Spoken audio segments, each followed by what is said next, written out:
Yes, sir, man. That's live 3 times in a day, man. Y'all get used to that, man. I'm about to be the hardest working man in real estate. Come in soon, man. So uh peace to the family. Let's go ahead and start the show off real quick. I'm gonna start with the Check introduction. 1 2. Yeah, I can hear you. Let's go ahead and start with the introduction. I'm gonna start off myself here. We got an action-packed show for you real quick. Let's go ahead and start it off. Again, Brandon B. Dixon. My NMLS is 1541210. It's at being that loan officer on all social media. I am a mortgage broker and a luxury real estate agent with the Brandon B. Dixon Luxury Real Estate Group. Y'all go ahead and get at me on all social media, especially YouTube. YouTube, I'm building the actual YouTube. This is what I'm gonna do. I need for y'all to tell a friend to tell a friend. We we under 1,000 right now. If we get to 1,500 subscribers on my YouTube, I'll give away $150 cash out for Black Friday. 1,500, $150, and then I'm gonna pick one of my subscribers random. So 1,500 subscribers. We need 600 more subscribers, which is easy. We can get that in one night to the YouTube channel. So tell a friend to tell a friend, and I'm gonna cash out somebody $150. And that'll be perfect for Black Friday. $150 giveaway. So y'all go ahead and do that. All right, so go to www.applywithb.com if you want to go ahead and apply for a mortgage, or you want to book me for a consultation. Go to www.applywithb.com. Also, you can call me 832-775-8357. You can call me 24/7. I'm available.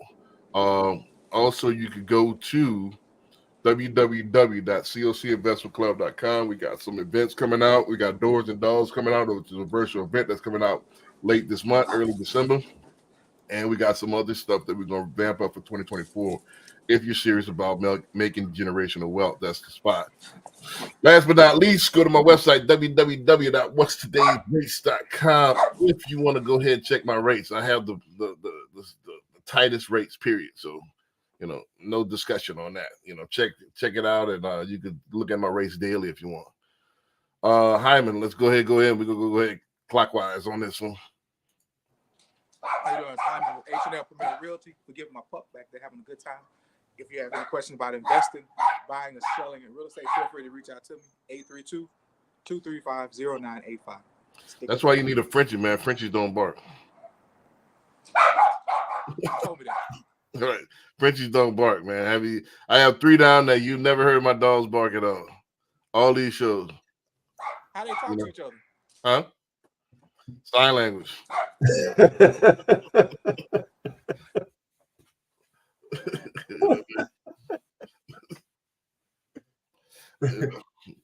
CJ, what's going on? All right, what's up, everybody? CJ, the Realtor with Greenwood Realty Group. You see it in the back. Follow me on social media at CJ Sales Texas, CJSELLSTX. Hit up the website, greenwoodrealtytx.com, if you're a buyer looking to see what's available. If you're a seller interested in what the value of your home is, or if you're an agent ready to join a dope all-star rockstar team, we got all that information on greenwoodrealtytx.com. Then check out the YouTube channel, CJ the Realtor, where we're doing our Lux edition of our home tour, showing you some of the dopest homes in Houston on the luxury side of the game. So check that out. Give me a subscribe, a like, a share, all that good stuff. Let me know what you think of the page and of the channel. And then, of course, we give back our mentorship program, the Mansa Academy. Go to themansaacademy.org. And that's where we teach our young men knowledge of self-improvement, and entrepreneurship. And if you're interested in donating, whether it's time or money, or if you just want any information on the program, we got it all online. Gotcha. Bam. Corey, we got you ready to go. All right. Corey Smith, broker owner, Commodore Mortgage, here for all your mortgage needs. Right. So this particular episode, I'm gonna go ahead and let Hyman anchor it because it was kind of his idea. I know we talked briefly about Airbnbs earlier this year, but I think we need to revisit it because I think it's kind of dry. I think we have a couple. There's so many facets of it. But I'm gonna name this "How to Start Your Real Estate." Actually, let me hide this real estate business because they're not only Airbnb, but just getting them in the business of real estate investments is a business altogether. It's more than just being a landlord. It's a strategy, So I got a couple of videos. Let's see if y'all want to start off with that. Let's start off with a couple of vids. I got one vid that I want to show. Let me go ahead and share my screen, and let's go ahead get that where we can get that warmed up, and then boom, we go from there. Yeah.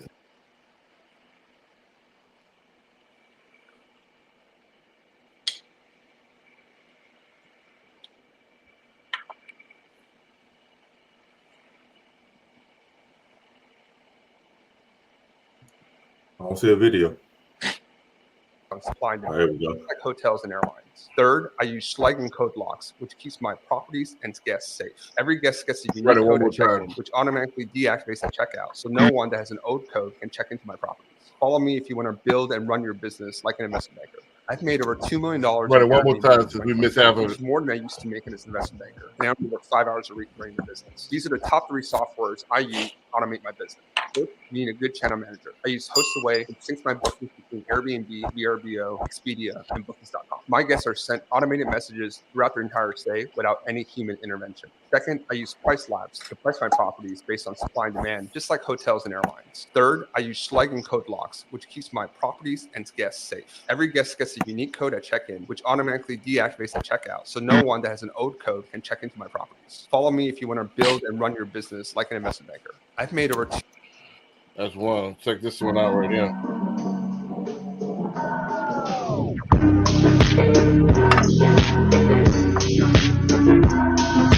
And this is a Nashville, at least 6 figures. And I don't think that's a prime market. I guess it's a secondary market. Nashville got a football team, I guess. Oh Lord,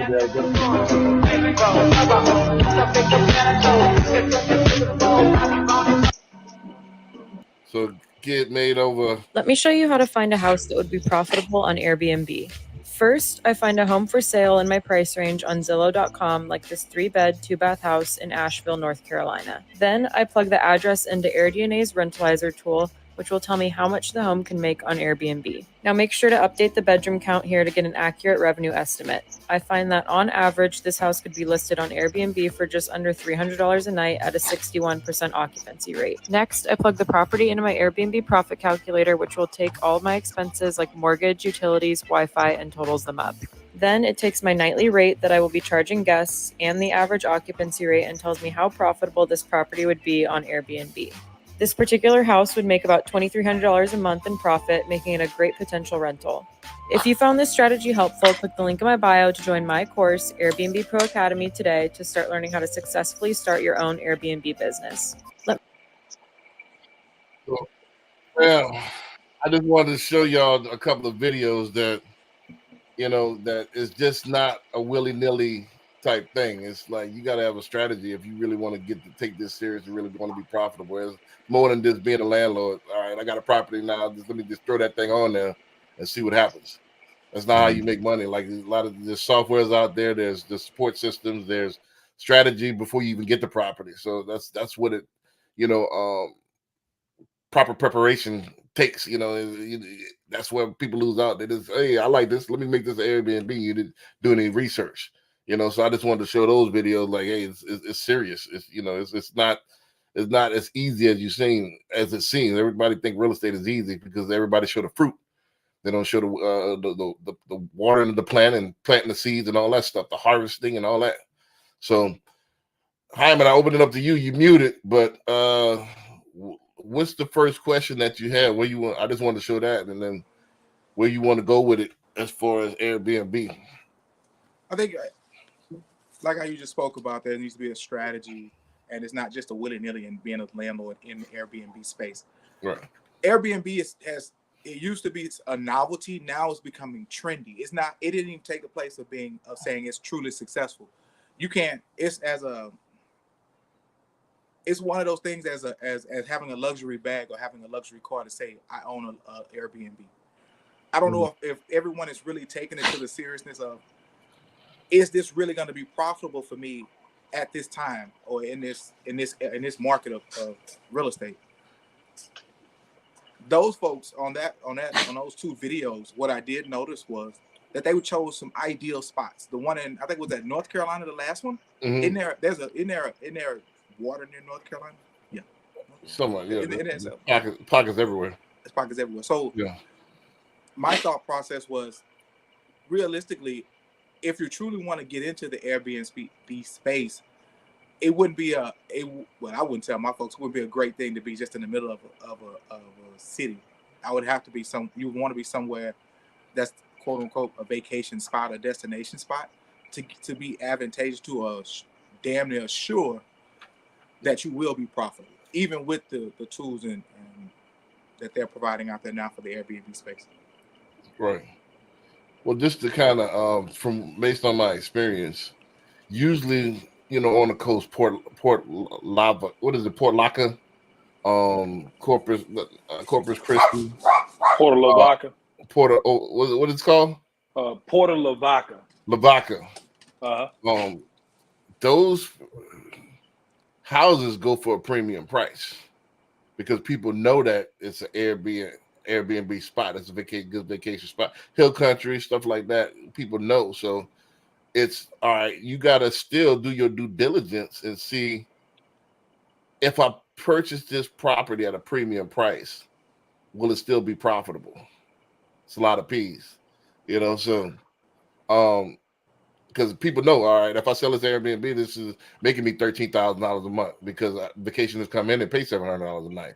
It just makes sense because think about it. I just come from Dallas and I did one. If you go to get 3 hotel suites, you get one Airbnb for a fraction of the cost. So especially if you're going in a group, you're going 2-3 couples, or you go in the family and you got kids and dogs and all that. That just makes sense instead of buying 2-3 hotel rooms. So I mean, but the point I'm trying to make is that it just depends on what function you go into. I mean, even in what city, it's a lot of variables with this. You just got to do your due diligence. It's like it's case by case, and case by case. And really, people that want to get into Airbnb or short-term rental, you got to change your mindset because you're not in the landlord business anymore. You're in the hospitality business. So it's not like traditionally, all right, I got a tenant. You got a guest for a short amount of time. So you need to do what you need to do to appease that guest, to set yourself apart from the others. Right. Like Hyman was saying, if you want to, go somewhere highly desirable, it's going to be a lot of competition. So what sets yourself apart to be able to charge what you charge? Right.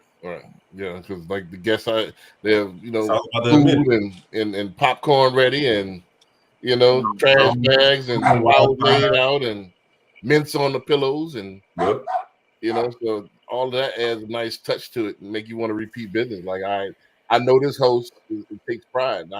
I had a horror story in Atlanta. I'm gonna expose them before the end of this. You about to keep fleet of Airbnbs. Yeah, I had one horror story. In fact, if you look at my history, the last one I did was pre-pandemic. It turned me on from Airbnbs for a minute. So, but this last one was totally different. It was a great experience. But Corey, I'll let you go ahead and chime in. What do you think? And now, when we're talking about it, we're talking about from a customer standpoint, or we're talking about from an owner standpoint. Hyman, either way. I'll point the question a little bit more. The question will be: Is it, if you were to pick up an Airbnb, would you prefer to be either in a city or a destination spot? Like Habib said, when he went to Dallas for his dog convention, he found a place next to the convention center. Would you rather? Would you feel like it's an adequate recommendation to be in the middle of the city, or be at a destination spot that that people are going to visit there and go there to live or to vacation? I think either way, you know what I'm saying, is beneficial towards you. But I think a destination spot is more seasonal than maybe a spot in the middle of the city. a spot in the middle of the city, there's always going to be some kind of convention, something going on, some kind of festival or something like that. You're close by events and stuff that's happening downtown, which a lot of stuff is happening then. You're not far from the airports, and when people come in town and they finish with whatever it is that they have going on in the city, they want to be somewhere close where, you know what I'm saying, they can, be around social activities. Right. So for me, you know what I'm saying, if you want stability, then you need to be somewhere inside the city. But if you want great summer, spring income, and maybe not so much winter, you can deal with those up and downs, you can manage the money, then you definitely want to be in a destination. I think it depends on where you're at. I think Colorado have great winters. Colorado and certain spots that's up north that they go to the winter wonderland, Canada, stuff like that. But I think it just depends on the city. I think you need to have a multi-state, a multi-city, and multi-type of property approach to the business. Yeah, like that second one, because like how many people going to Asheville, North Carolina? Right, exactly. No. So but the one before that, the one before they had Gatlinburg, they had Fort Lauderdale, so they in multiple states getting it. Right. That's why I put that in there. Like he made 371,000, but he just not in Houston. Right. You gotta kind of spread yourself out. Like, all right, if it works, it works. You got to have a formula together. No matter where the property at, if it works, it works. Yeah, because you could be just as successful in DC as you can be in Miami. Exactly. It just depends on where that property is located, what you're offering. It's all about your strategy. Right. As an investor, you do the research to take out as much of those probabilities or just depends out of the situation to make an adequate decision. Right. So if you take the retrospect of destination versus city, your destination, what? If we take we in Texas, let's do Galveston, Dirty Water Galveston, 7 Not dirty months, water. 8 Not dirty water, guys. 8 months out the year, you're guaranteed to at least to have most of your bookings. I want to say 8 months out the year, you're damn going to be 50% booked out of each month, and 8 months out of the year. Is that a better probability for in the middle of Midtown in hopes you catch a festival, a football game, and whatever stuff they do down in Midtown that they get an Airbnb for? I mean, let's take for example NRG. I mean, I still want to get an Airbnb near NRG. You got the rodeo in the spring or Rodeo. February. Right. Summertime, OTC is all kind of other stuff going on in NRG. You got Texas games. You got Houston And football University. season. Yeah. That's going to take you Baseball to season. January. Yeah. See, this is the thing. You got to switch your mind. I think you're thinking of people, everybody kind of has your mental. You got to think of the single professional. Check it out. Let me finish explaining. The single professional, my mind state is I don't want to travel everywhere. I want to be in the mix of everything. Yeah, Uber everywhere. Yeah, I want to be closer to my event so I don't have to rush the travel to my event where I got to go. At the same time, I want to have it to where I have restaurants nearby. I have amenities nearby that I could go to. So that's why that one right in the heart of the city. I have my event over here. I got shopping over here. I got restaurants over here. We did everything within probably a mile radius. And I really to have a rental car is optional at that point. I could Uber. I could Uber everywhere I need to go. It's right there. So that saves me money. Or take one of those scooters they got down there. Yeah, scooters stuff like that. And I think to me being a single businessman, that's more of an experience to me than in the hotel room. Depends on where. And I'll take a hotel room in Times Square. But I like to be in the mix. All right, I'm Times Square. I got all the restaurants right there.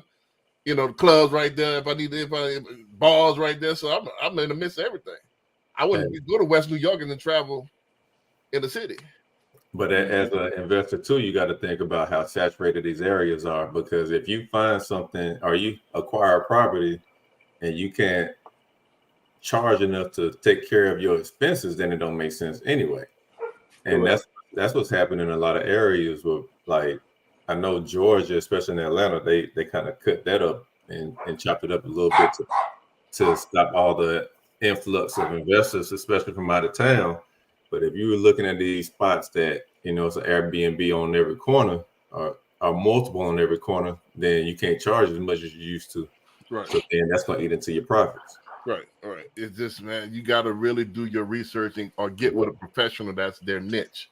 Then also, old girl that was doing the Asheville, North Carolina, people don't realize Texas and Zillow, like you can't apply Zillow to Texas. We're a non-disclosure state, so you're going to have to get a realtor that's going to be able to pull that data for you, because Zillow is good for a lot of other states, but it don't hit like that at Texas. Yeah, it's perfect for Georgia. Taxes and everything be right on point with shit.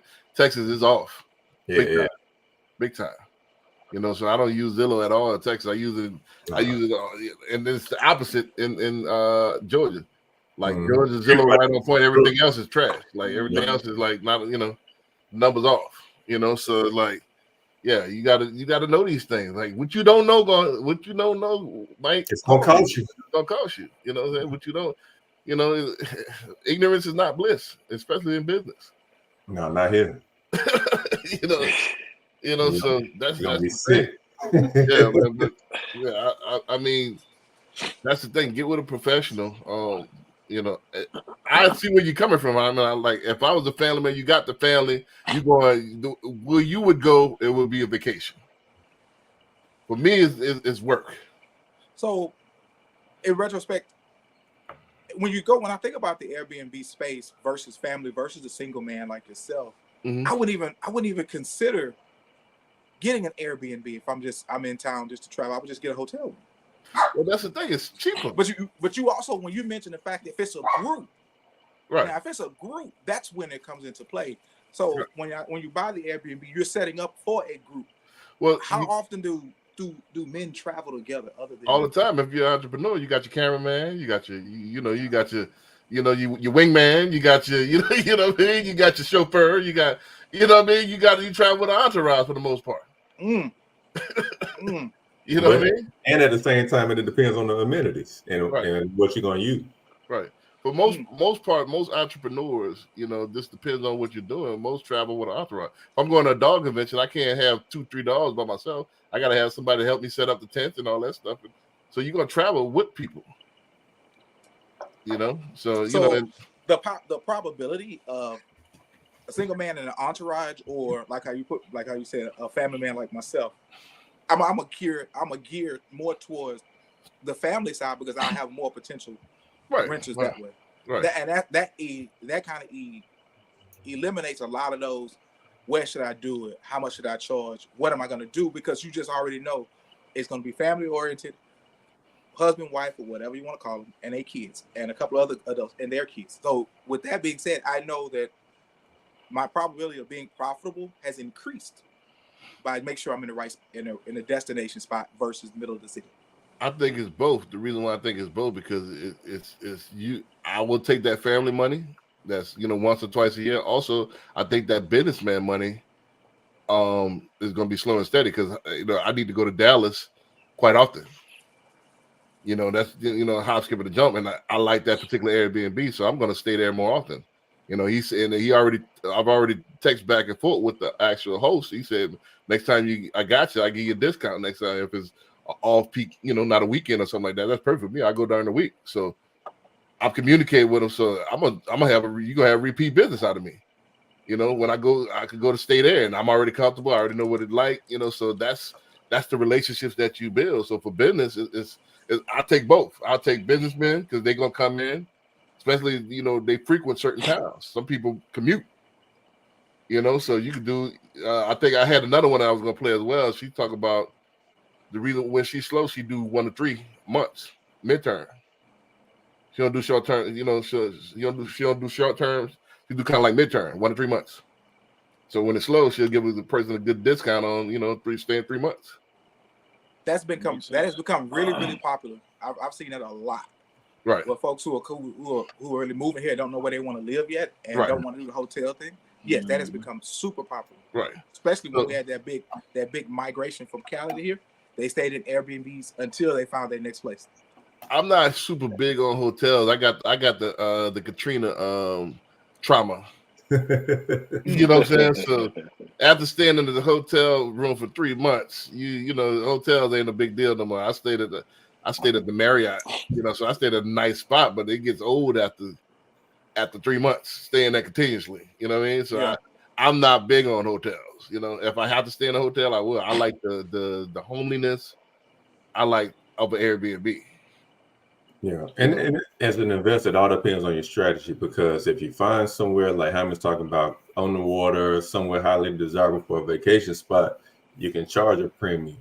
But if you're talking about, you know, I'm going to find somewhere close to a convention center or something like that where they have multiple events, Right. you're probably going to be in a more saturated area where you got to compete more, where you got to charge less, but Right. you may have, you know, people coming in more frequently, Right. which, you know, brings in a similar amount of money, but at the same time, it's going to increase your costs on cleaning and all that type of stuff too. So, Well, that's the thing. Is you ask about how often you go travel with people. So they be colleagues that come in, and you got 2-3 people from the same office. All right, let's get an Airbnb. You know, 3-bedroom Airbnb instead of getting 3 separate hotel rooms. No. Mhm. You know, why wouldn't you? No. That's the single man mentality coming at you right there. Okay, gotcha. Yeah. I'm gonna speak for Corey and CJ as married men. The way in the world I'm gonna have to stand with 3 guys if I have a choice. I don't see you got more amenities. like Like, with the family, no. I may want to get on nah, that. if you on a trip, if I'm on a trip, we, you know, if it's CJ, Corey, and I on a trip, and y'all had the choice between like the hotel we stayed in Dallas, in Detroit, or getting a nice player house, Airbnb. The one we stayed in Dallas had ping pong, it had pool table, it had foosball, it had darts, it had a big old backyard, it had the balconies, it had everything you need, kitchen, full kitchen, everything like that. So I'll take the hotel. But I mean, you know what I'm saying? So if you're talking about all 3 of us going somewhere, you know what I'm saying? Absolutely. Airbnb Exactly. all day long. But if I'm going to like Detroit or somewhere by myself, I'm just in and out, I'm going to a hotel. I'm not worried about Airbnb. Right. This depends. You know, Mhm. I usually don't travel alone. But the question was with your fellow colleagues, right? Yeah, with your colleagues. What? Okay, if we take Would us you- out the equation, just 3 regular business people who just work in the same office. No, I'm not staying with you. If you don't know them like that, yeah. If you got your own room, it's a dope room, Right. and you can hire a chef to come in and cook up Exactly. something. Like, Right. I'm with that. Yeah, I'm definitely the with that. experience will be fly. Yeah, Yeah. the experience will be fly. I think. Yeah, I mean, as long as I wouldn't do it with no weirdos. You know what I'm saying? If it's somebody in the office I'll mess with, I give me a hotel room. You know what I'm saying? But Yeah, if we ain't doing nothing with no hostel. yeah, if we got the whole crib, like we got the whole crib to ourselves, you know what I mean? Yeah, I do that all day. My door got a lock on it, right? You know what I mean? So Yeah, it ain't like we in the same room. Yeah, I can't do the same room because I snore too loud. I got sleep apnea. You know what I mean? So no, I can't. You know, I that's why I can't do a hotel room. I would never. That's one thing I cannot do. I will not do no 2 queens or whatever. No. If they gonna fly me in and we can't have our own room, no sir, can't do it. No. I'm not staying with a grown man or a grown woman or what like that. That ain't. That I, you know what I'm saying? Nah. I don't know like that. Nah, we're not sleeping in the same room. I don't know you like that. I agree 100%. You ain't sleeping head to toe, B? The college days is over with. Nah, but I've had some people try to fly us out, and then they got 1 hotel room with 2 beds. No, sir. Oh, no. They have it. Nah, I'm too old for that. nah, like, come on, man. The college days is over with. Yeah, Right. You know? Our lifestyle's a little different now. Hey, this ain't undergrad. Yeah, I'm like, nah, that ain't gonna work. You know, I need my own room at least. You know, and then it depends on the hotel. I mean, I'm not big on hotels, bro. And I'll tell you why. You stayed in Marriott for 3 months. That's a long time. That's one thing. Have to walk up and down the hallway to get some ice. Right. And then, like I said, I've seen the what is it, the behind the scenes, the first of all, the what you call them working at minimum wage, and they don't really do, you know, all the stuff that be on them sheets, man. I can't really see comfortable in them. Oh, by the way, did you bring your own sheets when y'all went to the Airbnb? Nah, I don't sleep under the sheets. You slept on the sheets, or you took all I the sleep on, sheets yeah, I off? sleep on top of the sheets. I sleep on top of the comforter, and then I bring my own throw. You know, I don't get I'm not getting no sir. Yeah, Like that black light. I like it on top of the cover.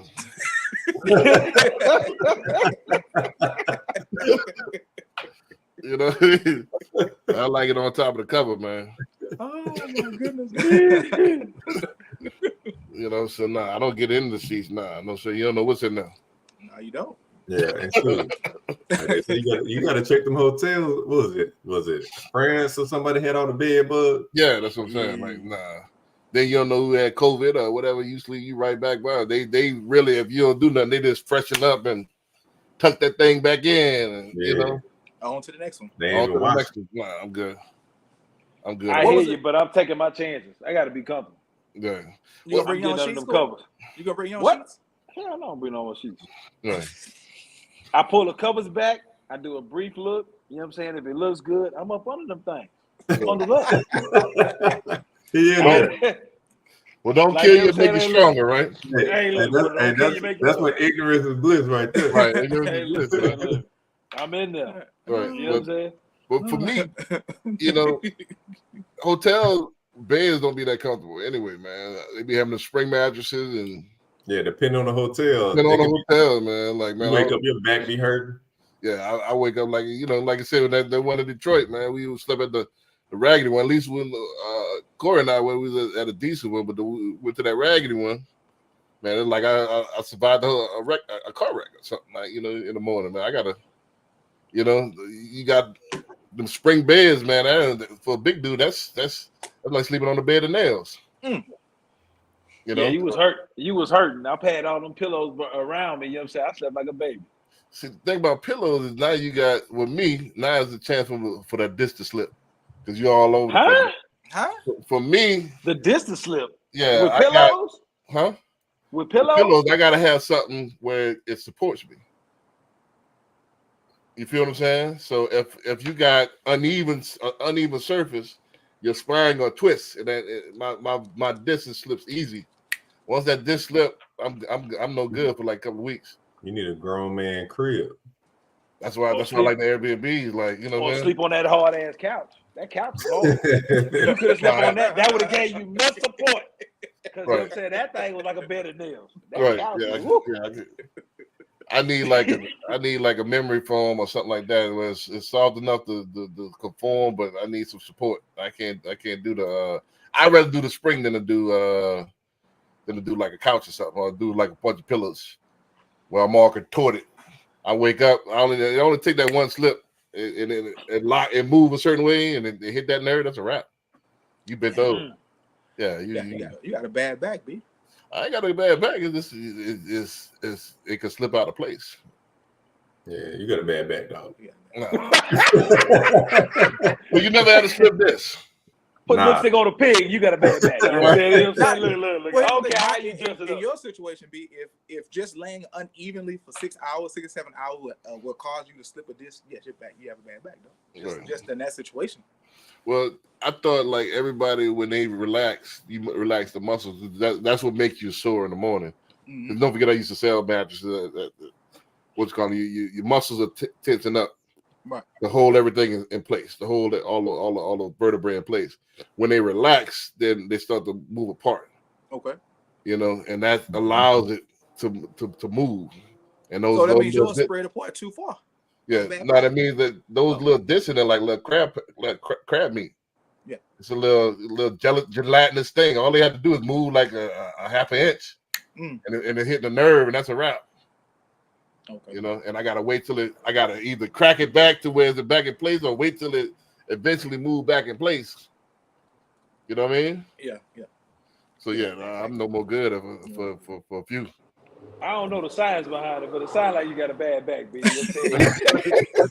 I'm good as long as you know what I'm saying? You all these technical terms and everything, you know what I'm saying? But at the end of the day, bottom line, you got a bad back. I would think a bad back would be if you're hurting all the time. I think if you get I thought everybody had like slip disc if you certain. But I think you could sneeze. I might have a slip disc too. Yeah, you don't have no pinched nerves. I had before. Right. But if you sneeze, that's a straining of your back. When you talk about slipping a disc, that's a whole different animal. Because I used to work offshore, bro, and they used to like hammer that stuff about you. Like you can go years without an issue, but it's a buildup. And you think your back just went out all of a sudden. It ain't all of a sudden. It's from that buildup. Right. It could be months of doing something. Or something happened to you months ago that just kicked in right then. Right. Yeah, I don't play. Two things I don't play with: the back and the feet. You know, that for a man, you know what I'm saying? That's you can't do nothing without the back and your feet. Yep. That's true. You know. Hold on. I gotta hear this. How you don't play with the feet, B? You know what I'm saying? What don't you do with your feet? I don't. Nah, you don't. I got to hear this. Nah, I don't play around with the garbage shoes. You know what I'm saying? Oh. I don't play around with no garbage shoes. Like I'm just now starting to get cheaper shoes, but I don't get shoes that's like too tight and play around and try to be fashionable and all that stuff. Nah, those days are gone. I need some padding under things. You catch me in some Air Max, or you catch me in some professional shoes with some sole on there. You know, I need. It ain't just that. I did some research on it too, and it was like that if the tip of your shoes is like this, it squeeze your toes together, which you ain't supposed to do. So you need that wider toe box. Yeah. I wore these Nikes, drove back from Dallas. Man, it felt like I should have took them off and put them Yeezys on before I hopped in the truck, man. But when I got out the car, I felt like I was punting footballs. Ooh, goodness gracious! Hey, you need them what's some Nikes, the Monarchs. Yeah, like so man, you can't play with the feet, man. So it's like and then on that long ride too for like 4 hours. Like I had some new Nikes on, so they ain't broke in yet. Hey, you tried to be clean on them, and then be clean. I could have stopped and all right, let me put these Yeezys on before I hit that road. Hey, so you would never wear them new boys that's like 2 or 3 look like inch soles. You know, the talking about the Balenciagas? Huh? Yeah. No, not Balenciaga. No. Right. These are some new orthopedic stuff. You know what I'm saying? Got the thick sole on them. What they call? He talking about the lunchroom ladies. Yeah. They make you feet comfortable. Hey, if it's for my feet, I'll rock it and I'll make it fashionable. Hey, but they said if you get a thicker sole, that's worse for you anyway. I ain't heard that. The ground. I ain't heard that. I heard because I like the Air Max. I got to work out in the Air Max because of the impact, that cushion. You know what I mean? So anytime I work out, I'm walking. I got to have the Air Max. Them boys was hooping in Chuck Taylors. They wasn't having them ankle problems and stuff back in the day like they do now. I'm gonna have micro fractures. I come down all this weight on them ankles and stuff like that. I'm gonna have micro fractures and all that. They was out there with them canvas Chuck Taylors back in the day. I can't wear no Chuck Taylors. That's exactly what I'm talking about. I can't do no All Stars. I can't do no Lucky Boys. You remember Lucky Boys, man? Hey, you know, I don't remember. Hey, that must be West Coast thing. That's a Texas thing. Lucky Boys. We used to stay in Louisiana for what are those? What do they call them now? Pro Wings? Pro Wings and Pro Cans and all that. We used to call them Lucky Boys. You know what I'm saying? Because you're lucky to have them. You know what I'm saying?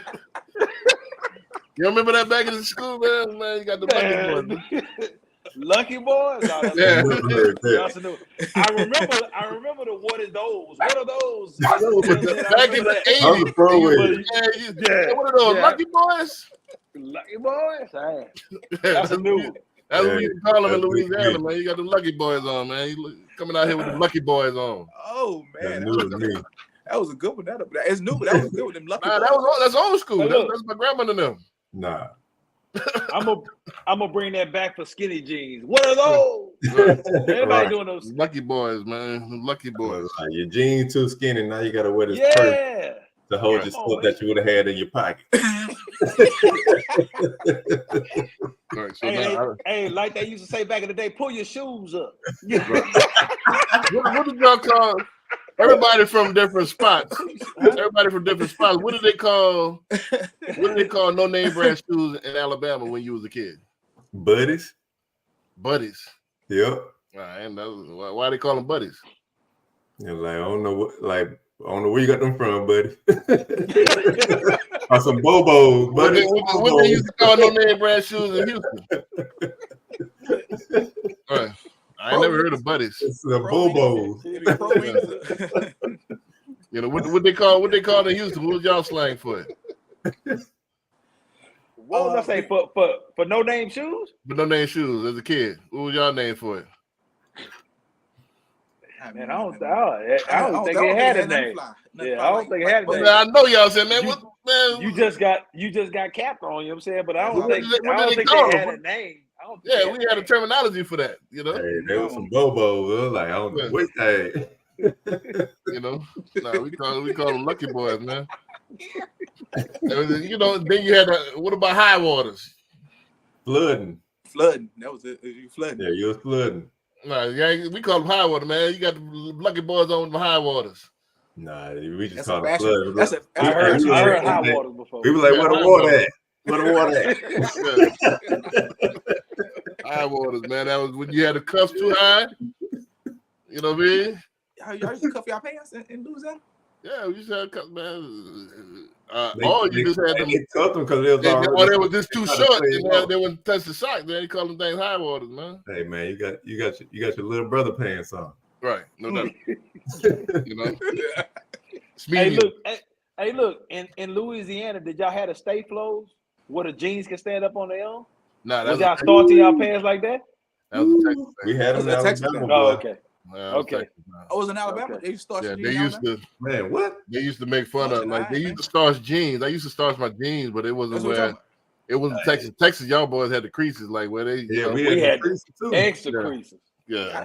First day of school, you had to have that crease. You take them pants and cut up some vegetables with them creases, boy. That was more of a Texas thing, man. I know what you're talking about.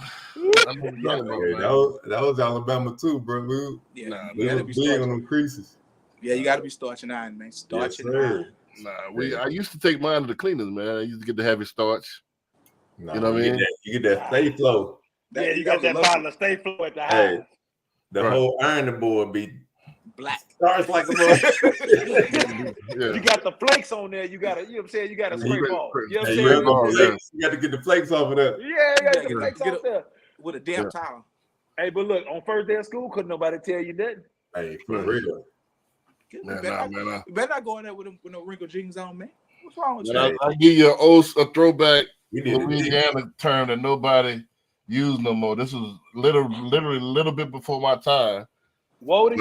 Nah, this was before Wody. It was Farley. Who? What? Farley. Yeah, Farley. What that mean? Say Paul. Say Paul. Say bruh. Say Paul. It was Farley. You showing your age now, B. Ain't nobody, we ain't never heard of that one.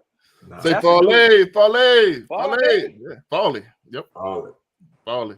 Farley means brother. That must have been before Wayne and Juvenile now. That was way before Wayne. That was Run DMC times at that point. That was Run DMC. The train track with the straw in the mouth. Like, nah, it was Farley. It was Farley and bruh. You know what I'm saying? Farley and bruh. You know what I mean? So it's Farley. You know what I mean? You never heard of Louisiana say Paul? Nah, never. Oh man, y'all. No. We didn't get an influx of Louisiana folks until you guys came. But it always was Texas, Louisiana. But it would, like a lot of them would come here. They wouldn't. Right. They wouldn't. We would go visit them. They wouldn't come visit Texas. They don't. We go visit them because we wanted to go to the casino. Right. It was always Texas, Louisiana, but it changed after Katrina. After Katrina, you know what I'm saying, it was a whole nother level.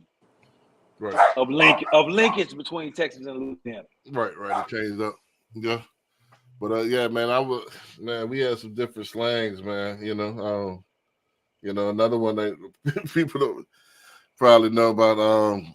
You know what I mean? Hold on, just like the what y'all call Nike Cortez, we call them dope boys. You talking Nike about G-Nike? Cortez Nikes? Yeah, I know. Yeah. I'm pull up a picture. Yeah, I think we call them G-Nikes or whatever. I don't know. Again, I had more of a roundabout slang use, because I used to listen to everything. So I had like a little bit more different slang. Look, was G Nikes Louisiana or was that Hold California? on, let me turn on my background. Huh? G Nikes was Nikes. I forgot which ones it was, but it was like black Air Force Ones, I believe. Black Air Force Ones is G Nikes, I believe. E joint. Oh yeah. Oh yeah, with the you call tall tees. No, Nope. we used to call them Project Nikes. We call them gangster Nikes. Yeah, we used to call them Project Nikes. Yeah, we call them dope boys. Yeah, Dope Project boy. Nikes. I had a couple of them. Who didn't have them, man? Yeah, I had a couple of them back in the day. Project Nikes. You know what I mean? Yeah. So yeah, the FUBU era and all that stuff, man. That was my era, man. 90s. You know what I mean? FUBU was something else, man. FUBU, I used to rock lugs, man. Lugs and wallabies. Lug boots. Lugs, Timberlands, wallabies. I'm gonna fuck y'all up with this one. What about Pele? Who had Pele? Who had them Pele, joints? And a Philly coat. The Pele. Hey, I had a motorcycle jacket with no motorcycle. But this we used to have all that. That's one thing we could. We used to dress. My cousin and I actually were talking about this last night. We dressed like New York cats, like, you know what I mean? We was the first to have shoes matching a shirt.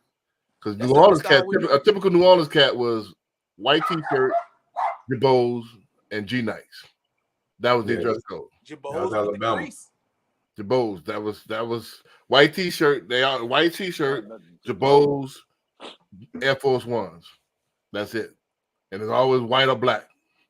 That's it. They didn't have no style whatsoever. We was coming with the colors and red shirt, Jabos. We'll keep the Jabos, or we'll even do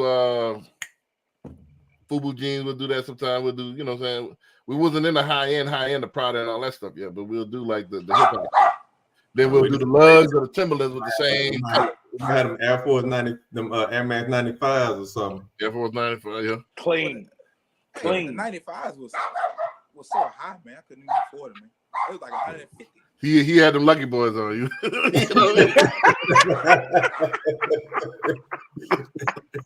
You know what I mean? I just started buying. Let me see. I didn't really start buying Nikes till I started working. Mom used to give me stuff from Wieners. Yeah. You ever heard of Wieners? Yeah. Oh yeah. Wieners, DH Home, Gay Lord. We had a spot called Maison Blanche. Never heard of Maison Blanche. Yeah, that was in New Orleans, man. On Canal Street. Rubenstein brothers and all that. We had all. I used to dress, man. What about Elise's? What is that? Yeah. Elisa was dope. They like. Elise was dope. Yeah. I thought it pronounced like a Nietzsche or something. Nah, Elise.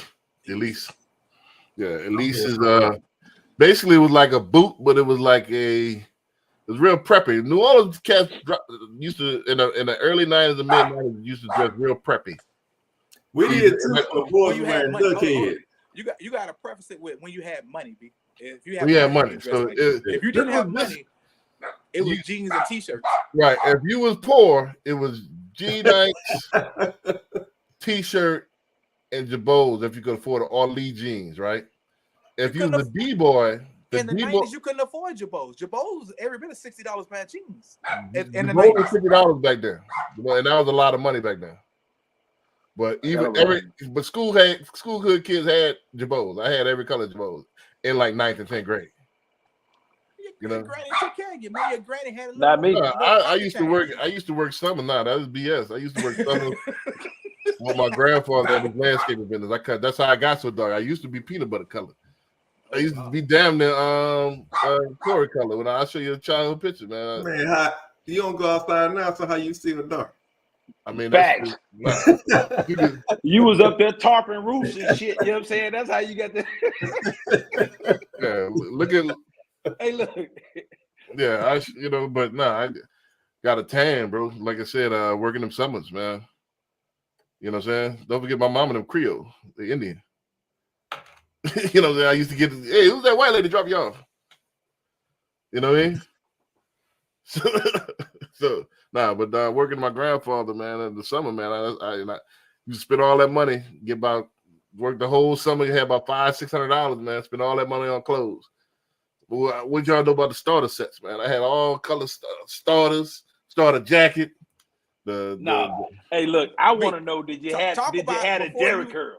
Did you have a Jerry? The Raiders Jerry curl? Did you have? I had a Jerry curl, but it was dry. No, I had the Jerry curl for like.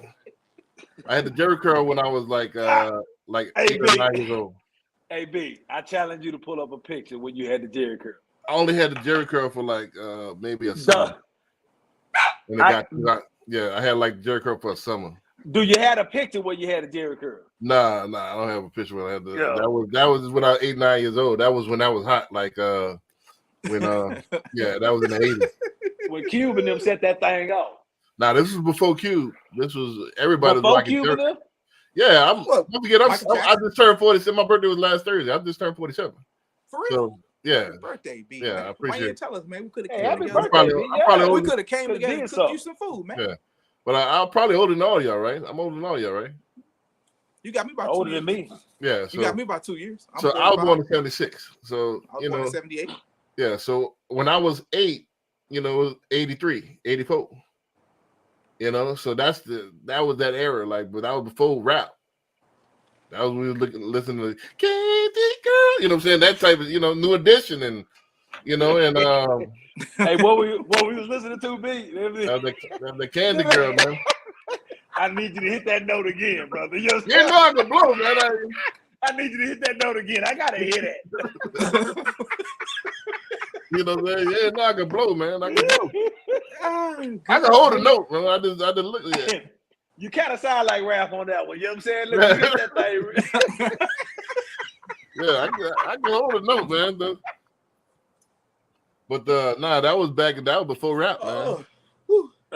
Yeah, that was before rap. We was listening to Mr. Telephone Man. That's what we were listening to back then. How could you be listening to Mr. Telephone Man at 9 years old? Man, you supposed to be in the back room playing with Transformers. Man, that was on.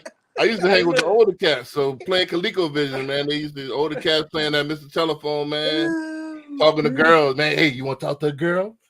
That was a big thing, man. You want to talk to a girl? Yeah. So you hang with the older cats. You know what I'm saying? Oh man! All right, I'm gonna put you on the phone with him. You know what I'm saying? Say something. Oh man! Hello? Hey, so you be like hello? Yeah. So you was doing what Diddy was doing with us back in the gap. Huh? Ooh. I don't know what Diddy was doing. I used to hang with the older cats. Like I said, they playing ColecoVision and Atari, so they sit there, play music and talk on the phone, with girls and shit. That's how I got my telephone game, hanging with the older cats. Because back then you had to have a mean telephone game. It ain't like today swipe. It was like today swipe right, swipe left. You had to your approach game had to be mean, and then your telephone game had to be mean. That's back when you was falling asleep on the phone. That was you hang up. Nah, you hang up. I ain't gonna hang up on you. Exactly. Hang up. Yeah. Exactly. Yeah, so you have to that's why I can talk now, man. Like I said, my telephone game used to be crazy. You know what I'm saying? My telephone game was mean. I learned early. I hear you, though. Man, you had to talk a girl into writing her name on a napkin back then. What? Right. Yeah, my telephone game, man. I don't know if you remember too. We used to have the party lines. Ooh. Yeah, remember that? The 1-800. Yeah, I know what you're talking about. No. Now when you call on your three-way, she call on her three-way. They call on their three-way. So we got about 8 people on the phone. This was what you call it before. It was what you call it. So I'm talking the party line. Yeah. So I'm talking to, I got 3 of my partners. We talking on the phone, 3 girls. And then your mama jump on the phone. Get y'all. Now they used to be pissed off because this was before call waiting. So if you got, so can't nobody get in. Can't nobody get through. So when they finally get through, who's been on that phone all this time? You know what I mean? So this was before all of the amenities, man. Boys don't know how good they got it. Right. They don't know how good they got it, man. Technology is a beast. They don't understand the struggle. They don't understand the struggle, man. We only could talk to 3 bros at a time. That's on the plus. That's it. Yeah, that's if you're good. That's if it was good, man. That's if You you could could. DM 1,000 people now, and to see who rock it. You ain't gotta have no phone game. Gotta have a text message game. See, that's when I Game fell gotta be off. strong. My Your text game message gotta be game is strong. weak. Your text game gotta be Text- strong. Yeah, Text and DM. This But is you- when I fell off. I fell off in the mid 2000s. You know, and it started slowing down for me. Mid 2000s. What you mean Mid mid 2000s, 2000s? I would say it's But 07, the 08. cell phone just hit what 2000? Nah, it was 2007. The first iPhone came out. But before that, we had the two-way pages. I don't remember that. That was 2005-ish. Yeah. The sidekicks and The stuff. like that. sidekicks and all that. And that's when they started texting. And man, I couldn't get with the text Why not?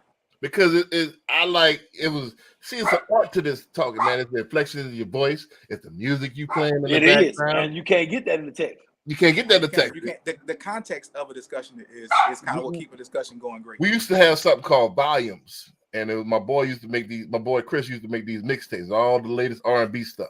Yeah, we know. So I had that volume playing in the background. Yeah, you know what I'm saying? You know, it's the voice.